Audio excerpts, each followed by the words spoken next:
আসসালামু আলাইকুম, আমার নাম রাফিউজ্জামান সিফাত। গত দুদিন ধরে আমার ইনবক্সে একের পর এক মেসেজ আসছে যে ভাই আপনাদের গল্প নিয়ে একটি ওয়েব ফিল্ম নির্মাণ করা হয়েছে। উম, আমি সত্যিকার অর্থে এই বিষয়টা কিছুই জানতাম না। সো আমি তাদেরকে প্রশ্ন করি যে আমি তো বুঝতে পারছি না, আমাকে কিছু ইনফরমেশন দাও আর কি। কোনো লিঙ্ক যদি থাকে, কোনো পত্রিকার লিঙ্ক বা কোনো কিছু ভিডিও। তখন তারা আমাকে ইউটিউবের একটা ট্রেলার দিল একটি ওয়েব ফিল্মের, নাম নেটওয়ার্কের বাইরে। আমি ট্রেলারটি দেখলাম। ট্রেলারটি শুরুই হয়েছে একটি ট্যাগলাইন দিয়ে, যে inspired by a true event, একটি সত্য ঘটনার অনুপ্রেরণায় নির্মিত। এবং ট্রেলার দেখে আসলে কোনো কিছু জাজ করা পসিবল না। সো আমাকে আসলে কন্টেন্টটি দেখার জন্য অপেক্ষা করতে হয় এবং আমি কন্টেন্টটি দেখি আজকে। সো তখন আমি দেখার পর যারা আমাকে প্রশ্ন করছিল তাদের আমি সবাইকে বললাম যে আসলে না, এটা আমাদের গল্প না। এটা আসলে একটা মিসআন্ডারস্ট্যান্ডিং হচ্ছে মনে হয় আপনাদের। এই গল্পটার সাথে আমাদের কোনো সম্পর্ক নেই। তারা আমাকে একের পর এক লিঙ্ক পাঠাচ্ছে বিভিন্ন গ্রুপের, বিভিন্ন রিভিউ এবং বিভিন্ন মানুষের বক্তব্য, কমেন্ট, যে না দেখেন সবাই তো এটাই বলতেছে যে 2014 সালে আসানুল্লাহর যে ট্র্যাজেডিটা হয় এইটার উপর বেস করেই এই মুভিটি নির্মাণ করা হয়েছে। আসলে সেদিন কী হয়েছিল? ইন রিয়েলিটি 2014 সালে, আজকে থেকে 7 বছর আগে, আমাদের যে ট্যুরটা ছিল সেখানে আসলে কী হয়েছিল সেই গল্পটা আসলে একটু বলা উচিত আমার মনে হয়। 2014 সালে যখন আমাদের ভার্সিটি লাইফ শেষ, তখন আমার বন্ধুরা সব একসাথে ডিসাইড করলাম যে ভার্সিটি লাইফ শেষ আবার কবে কার সাথে কোথায় দেখা হয়, কারণ এর মধ্যে অনেকে জবের চেষ্টা করছে, অনেকে দেশের বাইরে হায়ার স্টাডিজের চেষ্টা করছে। সো সেই সময় আমরা চেষ্টা করলাম যে ঠিক আছে চলো আমরা সবাই একসাথে ভার্সিটি লাইফের শেষ ট্যুরটা আমরা সবাই একসাথে দিব। এরকমভাবে আমাদের আসলে আগে ট্যুর হয়নি, মানে সবাই একসাথে, ব্যাচের সবাই একসাথে। এর আগে আমাদের খণ্ড খণ্ডভাবে আমরা 10-12 জন একসাথে বিভিন্ন জায়গায় ট্যুর দিয়েছিলাম, কিন্তু হোল ব্যাচ একসাথে যাওয়া হয়নি। সো আমরা যখন প্ল্যান করলাম কোথায় যাওয়া যায়, অনেক চিন্তা ভাবনার পরে ডিসাইড হলো যে সমুদ্র দেখতে যাব। কক্সবাজারের চেয়ে আমরা যাবো সেন্ট মার্টিন। যেই প্ল্যান করা হলো সেই অনুযায়ী আমরা সকল ধরনের প্রিপারেশন নিয়ে আমরা প্রায় 34 জন বন্ধু একসাথে সেন্ট মার্টিন রওনা হলাম।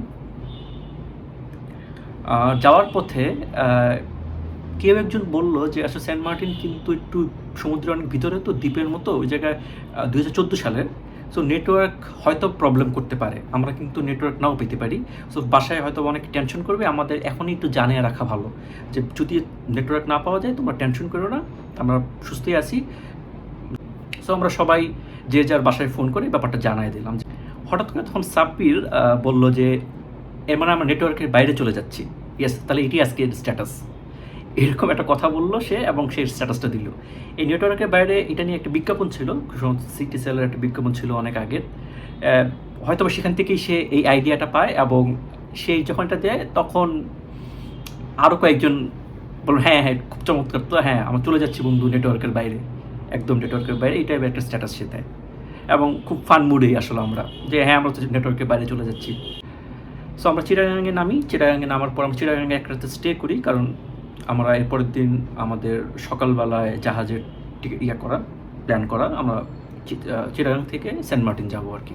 চিটাগাং থেকে আমরা সেন্ট মার্টিনে যখন পৌঁছাই তখন বেলা খুব সম্ভবত 12টা থেকে 12:30। ওখানে নামার পরে আসলে আমরা ওয়েট করি নাই, আমরা জাস্ট হোটেলে চেক ইন করি, আমরা ব্যাগগুলো রাখি, কাপড়টা চেঞ্জ করি এবং আমরা সবাই একসাথে, কারণ আমরা সমুদ্র দেখতে আসছি, আমরা সবাই সমুদ্রের কাছে যাব। আমাদের ভিতরে অধিকাংশই যারা ছিল তারা আসলে সমুদ্রের পানিতে আসলে ঠিক পানিতে নামে নাই বলতে, তারা আসলে হাঁটু পানিতে, এবং সমুদ্র খুবই স্বাভাবিক ছিল, নর্মাল, কোনো ধরনের উঁচু কোনো ঢেউ নাই, শান্ত পানি। সো আমরা আসলে অনেকে পা ভিজিয়ে রাখছে, অনেকে তীরে হাঁটাহাঁটি করতেছে, এটা সমুদ্রের কাছে আমরা গেলাম। আর আমাদের মধ্যে যারা সাঁতার পারে শুধুমাত্র তারাই পানিতে নামলো। এরকম করে কতক্ষণ হবে আসলে, হয়তো বা 5-10 মিনিট, হঠাৎ করে আমরা একটা চিৎকার শুনতেছি যে বাঁচাও বাঁচাও। আশেপাশে আসলে কোনো হেল্প চাওয়ার মতো কিছু ছিল না, কারণ লোকালয়টা বেশ দূরে ছিল। আমাদের ভিতরে অনেকেই দৌড়ে সাহায্য আনার জন্য গেল, অনেকে চিৎকার করে সাহায্য চাচ্ছিল।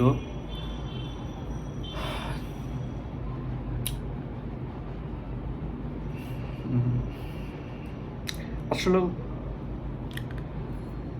ব্যাপারটা এমন ছিল যে আপনি হাঁটতেছেন, আপনার পায়ে বালি, আপনার হাঁটু সমান পানি, একটা স্টেপ পরেই গভীর একটা খাদ, এবং এটা আমরা কেউ জানতাম না, আমাদের কেউ কখনো বলেও নেই। আমরা যখন এখানে পৌঁছাই, লোকাল কেউ আসলে বলেও নেই। আসলে ওই জায়গাটা সবচেয়ে একটা মৃত্যু কূপ বলা হতো, এটা আমরা পরে জানছি। সেই দুর্ঘটনার পরে যখন আমরা অপেক্ষা করতেছিলাম আমাদের বন্ধুদের জন্য, যারা হারিয়ে গেছে তাদের জন্য যখন আমরা অপেক্ষা করছিলাম, তখন আমরা লোকাল ব্যক্তিদের কাছ থেকে শুনতে পাচ্ছি যে প্রত্যেক বছরই নাকি এখানে বিভিন্ন জন মারা যায়। তখন আমরা প্রশ্ন করলাম যে এত বিপজ্জনক একটা জায়গা, আপনারা তো এখানে কোনো সাইনবোর্ড নাই, একটা রেড ফ্ল্যাগ নাই, মানুষ কীভাবে বুঝবে? দূর থেকে মানে মানুষজন যদি দূর থেকে আসে আপনাদের এখানে, তার কীভাবে বুঝবে? এটা দেওয়া হয়, মানুষজন রাখে না, বা এটা কেউ কেয়ারও করে না। আমরা যারা লোকাল, আমরা ওই জায়গাটা সবসময় অ্যাভয়েড করি। নেভির কিছু কর্মকর্তার সাথে আমাদের পরবর্তীতে কথা হয়, কারণ তারা কোস্টগার্ড, নেভি, তারা উদ্ধার কাজে অনেকটা হেল্প করে আমাদের।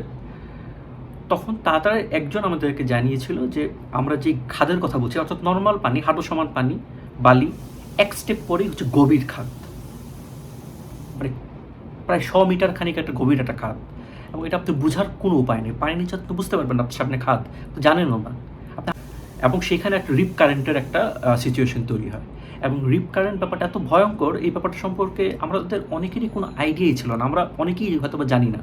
কিন্তু সেই ঘটনার পরে এই ব্যাপারটা অনেক লেখালেখি হয়, পত্রিকা অনেক প্রতিবেদন হয়, হয়তো এরপর আমরা অনেকেই ব্যাপারটা সম্পর্কে আমরা জানতে পেরেছি রিপ কারেন্ট সম্পর্কে। রিপ কারেন্টের সরাসরি বিপরীতে আপনি আসলে সাঁতার কেটে কখনো তীরে পৌঁছাতে পারবেন না, আপনাকে একটু কোনাকুনি, একটু সাইড ওয়েতে সাঁতার কাটতে হয়। যারা সাঁতার পারত তারা আসলে ব্যাক করতে পারে নাই, কারণ রিপ কারেন্টের জন্য। সেই খাদে যখন পড়ে গেছে, রিপ কারেন্টটা যখন তারা আটকে গেল, তখন তারা আসলে ব্যাক করার চেষ্টা করছিল, কিন্তু আসলে ব্যাক করার নিয়ম হচ্ছে একটু কোনাকুনি ওয়েতে ব্যাক করতে হয়। ইভান আমার পাশেই ছিল, যখন চিৎকার চেঁচামেচি চলছিল, হঠাৎ করে আমি পাশে তাকিয়ে দেখি যে সে নাই। তো আমাদের ওই সিচুয়েশনে আসলে আমরা খুঁজতেছিলাম যে আমাদের সাথে সাথে কে আছে, আমরা হেড কাউন্ট করতেছিলাম যে আচ্ছা ওকে পাইছি, সে কোথায়, সে কোথায়, তাকে চিৎকার করে আমরা ডাকতেছিলাম। এই পরিস্থিতিটা আসলে কিছু কিছু মোমেন্ট আছে যখন আপনি রিকল করাটা একটু কঠিন, বুঝছেন, একটু কঠিন হয়ে যায় আসলে। সো আপনার চোখের সামনে আপনি দেখতে পারতেছেন আপনার বন্ধুরা দূরে চলে যাইতেছে, তারা হেল্প চাচ্ছে, আশেপাশে হেল্প করার কেউ নাই, তারা চেষ্টা করতেছে ব্যাক করার, কিন্তু তারা ব্যাক করতে পারতেছে না। এই কঠিন, এটা দেখাটা কঠিন। ইভানকে যখন আমি খুঁজতেছিলাম, আমি পাইতেছিলাম না, আমি চিৎকার করে ডাকতেছিলাম, তখন একজন আমাকে বললো যে ইভানকে তো আমি কিছুক্ষণ আগে দেখলাম যে সাঁতার দিয়ে তীরের কাছে চলে আসছে। আমি বললাম সে কোথায় তাহলে? বলে সে আবার ব্যাক করতেছে। আবার ব্যাক করতেছে, সে তার বন্ধুদেরকে আসলে বাঁচানোর চেষ্টা করছিল আর কি। ইভানকে তো চলে আসছিল, ঠিক আছে,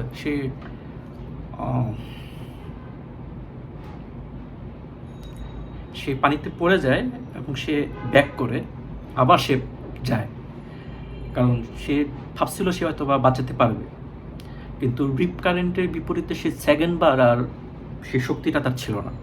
প্রায় 11 জন বন্ধু সেই খাদে পড়ে যায়, তাদের ভিতরে কয়েকজনকে জেলেদের একটা জাল রশি বিছানো ছিল, এর মাধ্যমে কয়েকজন অনেক কষ্ট করে তীরে ফিরে আসে। এই রশির সাহায্যে লোকালরা, এর মধ্যে কয়েকজন লোকাল চলে আসে, বোট নিয়ে কয়েকজন উদ্ধার করে, আর 6 জনকে আমরা খুঁজে পাই না। এর কিছুক্ষণ পরে একজনকে পাওয়া যায়, এর পরবর্তীতে আস্তে আস্তে আরও বাকি 4 জনকে পাওয়া যায়, কিন্তু 2 জনকে আর পাওয়া যায় না। সো এই ছিল আসলে আমাদের গল্পটা।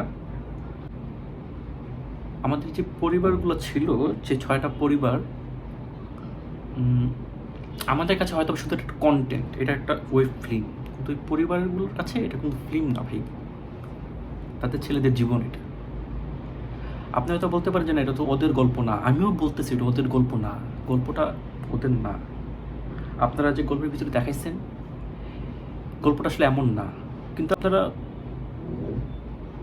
আবার বলতেছেন ট্রু ইভেন্ট। এখানেই কনফ্লিক্টটা আসলে। গল্পটা তো আসলে আমাদের না। একজন নির্মাতার, একজন গল্পকারের সম্পূর্ণ অধিকার আছে সে তার মতো করে গল্প বলার, এবং আমি এটাকে রেসপেক্ট করি।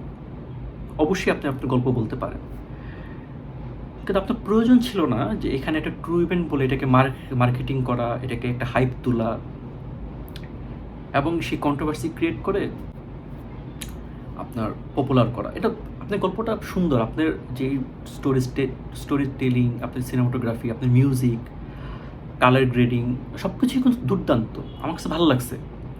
তাহলে এই সত্যের সাথে এই মিথ্যার আশ্রয়টা মানে কেন? এটা তো কোনো প্রয়োজন ছিল না। আমার কষ্টটা একটাই যে একটা ভালো একটা কন্টেন্ট হতে পারতো। আপনি যেই ট্রু ইভেন্টের কথা বলতেছেন, আপনি একটি ট্রু ইভেন্টের কথা বলতেছেন, কিন্তু দেখেন আপনি কি একটা বিপদে পড়ে গেছেন, আপনি সেই ট্রু ইভেন্টের কথা মুখ ফিরে বলতে পারতেছেন না। আপনার ভিতরে এই ডিসঅনেস্টিটা কেন? আপনার তো সৎ সাহসটা থাকা উচিত যে হ্যাঁ আমি এই ট্রু ইভেন্টের নিয়ে কথা বলতেছি, আমি এটা নিয়ে বলতেছি। হ্যাঁ এই গল্পের প্রয়োজনে আমি অনেক কিছুই চেঞ্জ করে দিতে পারি, সে গল্পকারের অধিকার আছে। কিন্তু আমি যখন সেই ট্রু ইভেন্টের গল্পটা দেখব, তখন একজন প্রত্যক্ষদর্শী হিসাবে আমি কিন্তু তার সাথে কানেক্ট করতে পারবো। আমি কানেক্ট করতে পারি নাই। আর আপনি বলতে পারেন হ্যাঁ এটা তো আপনাদের গল্প না, আমি তো বলতেছি এটা আমাদের গল্প না। তাহলে আপনি বলা দরকার কী ছিল এটা ট্রু ইভেন্ট? আপনি এখন আমাকে বলতে পারেন যে আসলে যে লজিকগুলো আমি জানি আপনারা দিবেন এখন, সেটা বলতে পারেন যে সেটা অনেক ধরনের ঘটনাই তো ঘটে, এরকম অনেক মানুষ মারা যায়, ওদের কাহিনী এটা। আপনি নিজেও জানেন এটা ওই সকল মানুষের কাহিনী না। আপনি 2014 সালের আসাদুল্লাহ ইউনিভার্সিটির যে 6 জন ছেলে মারা গেছে, আপনি তাদের গল্পটাই বলার চেষ্টা করেছেন আপনার মতো করে। এই সৎ সাহসটা কিন্তু আপনি এখনো মুখ ফুটে বলতে পারতেছেন না। এই ডিসঅনেস্টিটারই আমি বিপক্ষে। আপনি যদি এখন লজিক দেন না এরকম অনেক ঘটনাই ঘটেছে ভাই, পৃথিবীতে তাহলে যে কোনো চলচ্চিত্রই based on a true event বা inspired by a true event, তাই না? নায়ক নায়িকা হাঁটতেছে, পৃথিবীর প্রত্যেকটা মানুষই তো হাঁটে, তো এটা তো বাস্তব ঘটনা, তাহলে তো এইটাও তো based on a true story. কিন্তু based on a true story বা inspired by a true story পৃথিবীর কয়টা মুভির আগে আপনি দেখতে পারবেন না। কিন্তু আপনি ইনটু দ্য ওয়াইল্ড, আপনি দ্য পিয়ানিস্ট, আপনি এ বিউটিফুল মাইন্ড, এই মুভিগুলো তো based on a true story, inspired by true story, right?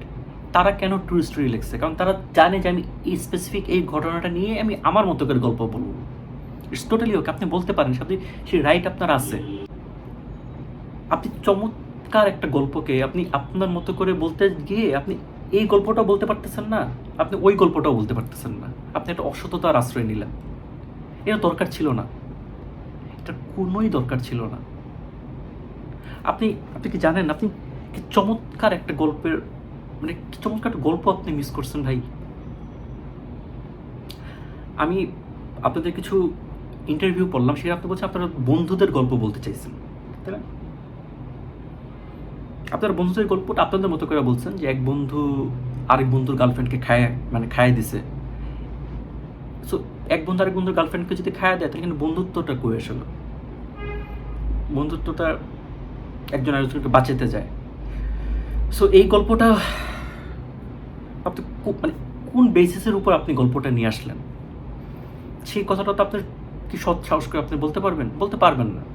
এতদিনে বলে দিতে পারতেন, ঠিক আছে আপনি মুভির মধ্যে না বললেন, কিন্তু আপনি একটা স্টেটমেন্টে কিন্তু বলতে পারতেন যে হ্যাঁ আমি এই গল্পটা বলতে চাইছি, আমি এই গল্পটাই বলতে চাইছি, কিন্তু আমি এই গল্পটা আমার মতো করে ব্যাখ্যা করছি, কাহিনীগুলো আমি আমার মতো করে সাজাইছি। আসলে এরকম কিছু হয় নাই।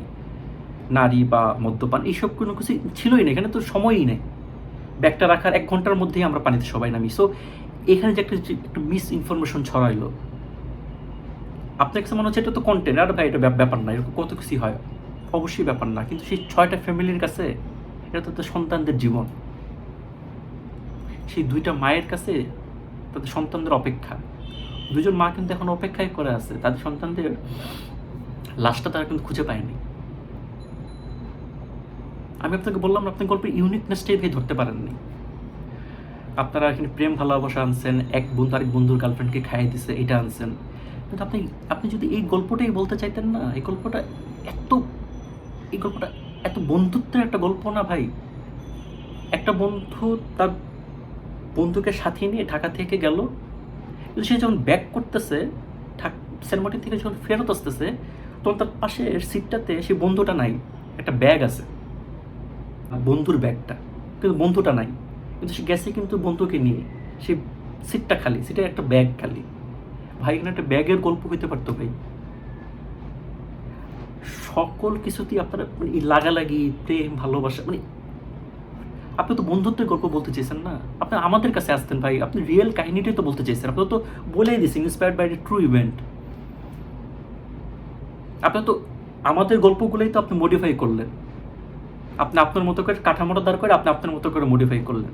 আপনি আরেকটু রিসার্চ করতেন, আপনি আসতেন, কথা বলতেন, ফ্যামিলিগুলোর সাথে কথা বলতেন, সেই মায়ের কথাটা বলতেন যে মা এখন অপেক্ষা করে আছে, কিন্তু তার সন্তানের লাশটা সে পায় নাই। ভাই এই গল্পগুলো রিকারেন্ট। সেই ঘটনার পরে আমরা বন্ধুরা চেষ্টা করেছিলাম সেই মৃত্যুকূপ সেন্ট মার্টিনের সেই জায়গাটি সম্পর্কে সচেতন করতে। আমরা আমাদের ভার্সিটির পক্ষ থেকে আমাদের বন্ধুরা আমরা একটা মানববন্ধনের আয়োজন করেছিলাম এবং আমরা বাধ্য করেছিলাম সেখানকার প্রশাসনকে সেই মৃত্যুকূপের চারপাশে রেড সিগন্যাল দিয়ে দিতে, এবং আমরা সফল হয়েছিলাম। সেই মৃত্যুকূপে এখন লাল পতাকা আছে, একটা সতর্ক বার্তা আছে, একটা সাইনবোর্ড আছে। এই সাইনবোর্ডটা তখন ছিল না। যদি একটা লাল পতাকাও থাকতো, যদি একটা সাইনবোর্ড থাকতো, হয়তো 6টা ছেলের জীবন বেঁচে যেত। শুধু 6টা ছেলে না, এরকম আরও অনেক মানুষ নাকি মারা গিয়েছে, কিন্তু আমরা খবর তো হয়তো আমরা পাই না, শুধুমাত্র একটা লাল পতাকার জন্য, যে রেড সিগন্যাল, এই জায়গাটাতে আপনারা নামবেন না, এই জায়গাটা ভয়ঙ্কর। সেটা সফল হয়েছে। সেই গল্পগুলো কিন্তু চলে আসতে পারতো। আপনারা মূল গল্পটিকে জাস্ট আদলে রেখে আপনার ভিতরে সব চেঞ্জ করে দিয়েছেন, করতেই পারেন, আমি আবারও বলছি, আমার কোনো আপত্তি নেই। এবং আপনি যদি just true event, inspired by true event, এই কথাগুলো যদি আপনি না বলতেন না, অ্যাজ এ গল্প হিসাবে, অ্যাজ এ ফিল্ম হিসাবে আমি একে অ্যাপ্রিসিয়েট করতাম। আমি অবশ্যই চাবো একজন বাংলাদেশের গল্প যেন সারা বিশ্বে ছড়িয়ে যায়। এটা তো আমাদের গর্ব। এই গল্পে চমৎকার সিনেমাটোগ্রাফি ছিল, মিউজিক ছিল খুব চমৎকার, কালার গ্রেডিং খুবই চমৎকার ছিল, কাস্টিং খুবই ভালো ছিল। এই গল্পে সবই ভালো ছিল, শুধু একটা জিনিসের অভাব ছিল, যেটা হচ্ছে অনেস্টি। গল্পে আপনারা অনেস্ট ছিলেন না, আপনারা এখন অনেস্ট না। আপনি একবার বলছেন যে true event, based on a true event, একটি সত্য ঘটনার অবলম্বনে অনুপ্রেরণায় নির্মিত। আবার আপনি বলছেন এরকম অনেক ঘটনাই ঘটে, আমরা আমাদের কল্পনায় এটা বানিয়েছি। আপনি শুরুতে এক কথা বলছেন, লাস্টে আরেক কথা বলছেন। আপনি নিজেই কিন্তু কন্ট্রাডিক্টরি করছেন। এবং আপনি জানেন যে এটা নিয়ে একটা কন্ট্রোভার্সি হইতে পারে, আপনি কিন্তু জানেন। আপনি যদি জানেনই, তাহলে আপনি সেই সত্যতার আশ্রয়টা কেন নেন নাই? জাস্ট এইটুকুই। আমার কোনো অভিযোগ নাই, আমার কোনো দাবি দেওয়া নেই, আমার পক্ষ থেকে আমার কোনো দাবি দেওয়া নেই। আমি সেই পরিবারগুলোর সাথে আমার কথা হয়েছে, তারা যখন দেখেছে, তারা একটু ফিল করেন ভাই, এটা জাস্ট একটা গল্প না, এটা কিছু মানুষের জীবন, কিছু ইমোশনের কথা ছিল এখানে। সেই সময়ে যারা 2014-তে যারা অ্যাক্টিভলি এই ঘটনাটা দেখেছে, অনেকেই অনেক ধরনের ট্রমার ভিতর দিয়ে গিয়েছে।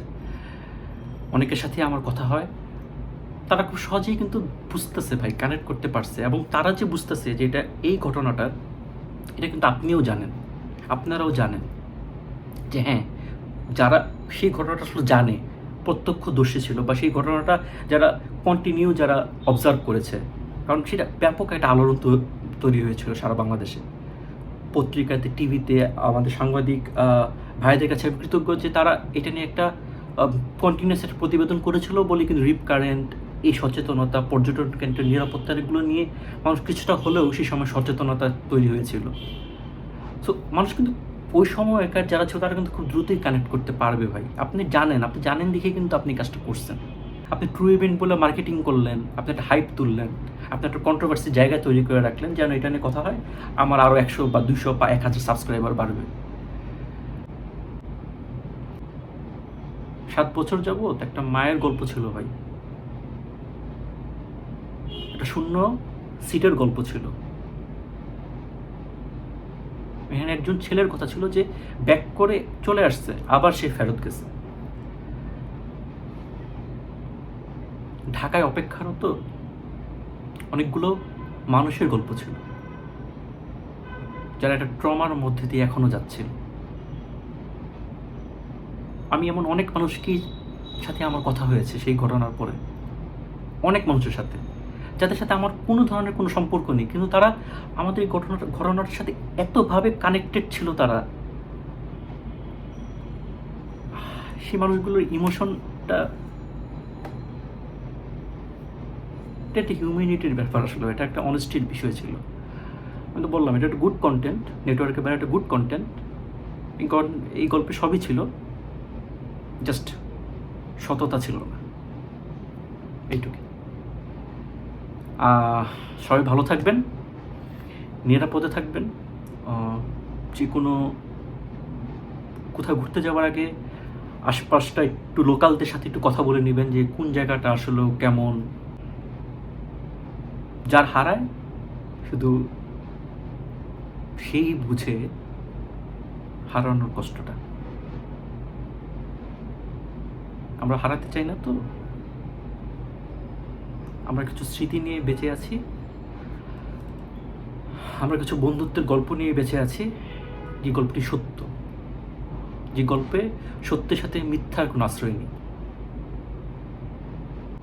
সেই গল্পগুলো আমাদের গল্প।